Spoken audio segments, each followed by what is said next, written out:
So, have you ever gotten this totally random urge to call a friend out of the blue? Or maybe you've had a really unsettling feeling about a new job that logically, looks absolutely perfect? Well, welcome to this explainer. Today, we're going to decode the fascinating science, the ancient philosophy, and the practical real world science of your own inner guidance system. We are going to break down exactly how to recognize and connect with those quiet little whispers. All right, let's just quickly glance at our roadmap. We're going to hit the science of gut feelings, a beautiful concept called InnSæi, the 7 signs broken down into internal cues and external nudges, the limits of our fast thinking, and finally, how to master disciplined intuition. Part 1, the science of gut feelings. Because to truly understand those mysterious urges, we really have to look at the biological reality of our minds first. Intuition isn't just magic, right? It's actually a measurable process. Okay, let's do a really quick test on your brain right now. A bat and a ball cost $1.10. The bat costs exactly $1 more than the ball. So how much is the ball? I'll give you a second. If your brain immediately yelled 10 cents, well, you just experienced your unconscious fast processing at work. But actually, the answer is 5 cents. Because if the ball was 10 cents, the bat would be $1.10, making the whole shebang $1.20. This little puzzle completely proves that while our immediate instincts are lightning fast and they try their hardest to save us mental energy, they aren't always perfectly accurate. And this is just a brilliant illustration of Nobel laureate Daniel Kahneman's theory of System 1 and System 2 thinking. System 1 is that rapid, unconscious intuition that just blurted out 10 cents. System 2, on the other hand, is the slow, conscious, analytical side that eventually pauses and figures out the correct math. Our unconscious System 1 is basically a sponge, constantly absorbing and processing way more information than our conscious mind ever could. In fact, that unconscious System 1 is constantly monitoring the environment to keep you alive. There's this famous case from psychologist Gary Klein about a firefighter who suddenly ordered his entire crew out of a building right before the floor completely collapsed. At first, he just thought it was a sixth sense. But looking back, he had actually been unconsciously putting together these really subtle clues from how the fire was behaving. His brain recognized a deadly pattern before he could even form a conscious thought. Part 2, InnSæi, the see within.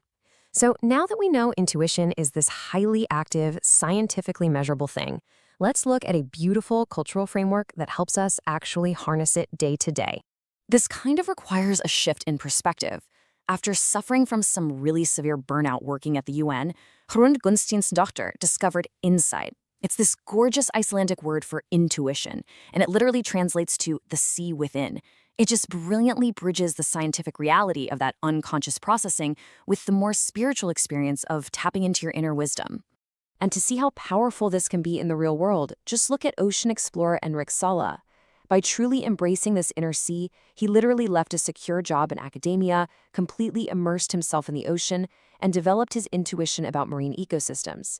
He trusted his gut, and as a result, he helped establish 27 of the largest marine protected areas on the planet. We're talking about saving an area twice the size of India. Practicing InnSæi doesn't just feel nice, it's a real game changer for navigating our complex world. By tapping into this, first, we start seeing how everything is interconnected. Second, we stay grounded in the present moment, which makes us ready for whatever life throws at us. And third, we start connecting dots that our purely logical minds might totally miss, which massively boosts our creativity. Part 3. 7 signs, internal cues. With all that context in place, let's dive into the actual physical and mental signs that your System 1 is trying to get a message through to you. All right, sign number 1. It's this deep, totally unexplainable sense of knowing.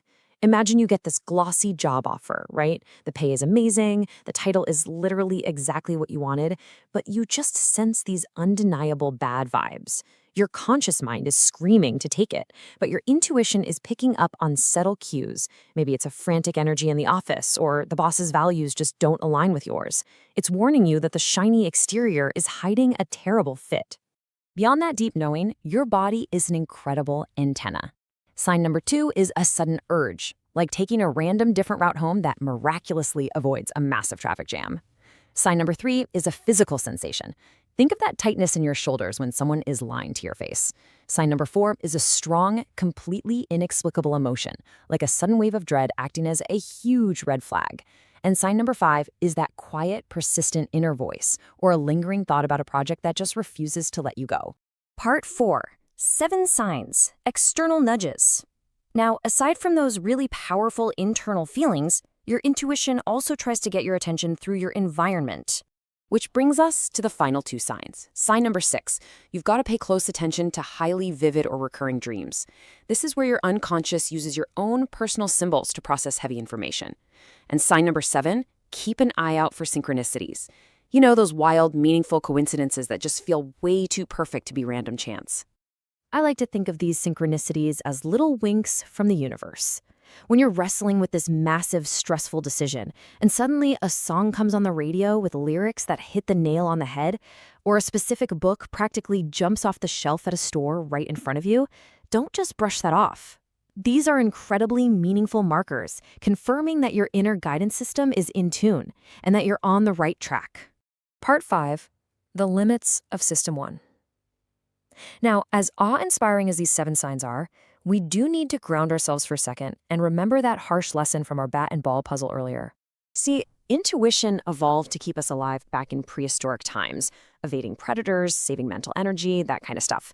But our modern world is just unbelievably complex. So blindly following every single gut impulse or sudden emotion without ever pausing for that painstaking System 2 analysis can lead to massive errors in judgment. Your intuition absolutely can, and sometimes will, be completely wrong if it's out of its depth. Part 6, mastering disciplined intuition. So what do? How do we safely rely on those 7 signs without getting tricked by our own shortcut-taking brains? How do we strike that perfect balance? Well, the secret lies in how true expertise is built. Think about a chess grandmaster who instantly sees a winning move, or a veteran doctor who diagnoses an illness literally at a glance. They didn't just start out with magic intuition. They started with intense, conscious concentration. Over years and years, they amassed a massive mental library of patterns, and only then did it transform into highly accurate, automatic intuition. Basically, your intuition gets sharper and better with experience.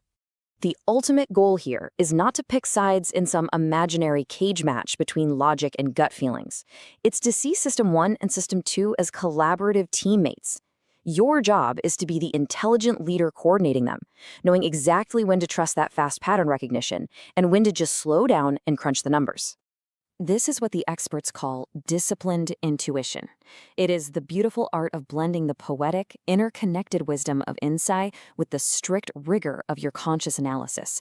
It's all about letting the sea within flow freely, but making sure you're using your conscious mind to steer the ship safely. So I'm going to leave you with this final thought to carry into your day. We live in a really loud, distracting world that is constantly demanding our attention. But the next time you feel those sudden butterflies in your stomach or an unexplainable urge or even a little wink from the universe, will you ignore the noise of the outside world and finally listen to the sea within?